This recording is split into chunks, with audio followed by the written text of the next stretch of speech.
যারা বলতেছেন যে ওই ছোট ছোট ত্রাণ নিয়ে বিভিন্ন জায়গায় না যাওয়া, বরং কোনো ফাউন্ডেশন, এটা অবশ্যই ভালো এবং এটা আমাদের দেওয়া উচিত। যাদের 50, 60, 1 লাখ, 2 লাখ টাকা পর্যন্ত বাজেট, তারা কোনো ফাউন্ডেশন দিয়ে দেন। কিন্তু যাদের 2 লাখ প্লাস ওঠে, আমি মনে করি আপনার নির্দিষ্ট কারোর মাধ্যমে নির্দিষ্ট বন্যাত্ম কবল এলাকায় চলে আসেন। কারণ এদিকে অনেক অবস্থা ভয়াবহ, কেউ আসে না ত্রাণের জন্য, এখানে পর্যাপ্ত পরিমাণ ত্রাণ নেই। আপনার যদি 3 লাখ 4 লাখ টাকা বাজেট হয়ে থাকে, তাহলে আপনার ছোট ছোট টিম করে ভিতরে চলে আসেন। দেখেন সেনাবাহিনী তারা সেই কত আগে থেকে আন্দোলনের মধ্যে তারা কষ্ট করছে, আবার এখন বন্যাত্মের জন্য কষ্ট করতেছে। অতএব তারাও কষ্ট করতেছে, সব জায়গায় কষ্ট হচ্ছে। আপনারা টিম করে যদি বিভিন্ন এলাকায় ঢুকে যান বিভিন্ন ব্যক্তির মাধ্যমে, তাহলে আশা করি সবাই ত্রাণ পাবে। আর এটা ত্রাণ না, সরি, উপহার। সবাই উপহার পাবে, কারণ সবাই পরিস্থিতির শিকার। কেউ ত্রাণ খাওয়ার উপযুক্ত না, সবাই উপহার পাওয়ার উপযুক্ত।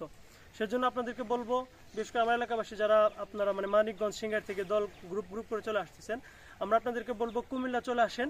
এদিকে এখন পর্যন্ত ত্রাণের কোনো ট্রাকে ঢুকে না, আমরা নির্দিষ্ট সূত্রের মাধ্যমে চলে আসছি।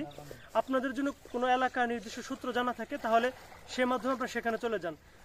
গ্রুপ করে চলে আসেন, ঠিক আছে? 3 লাখ 4 লাখ টাকা হইলেই আপনারা চলে আসেন, এখানে ত্রাণ পর্যাপ্ত পরিমাণ।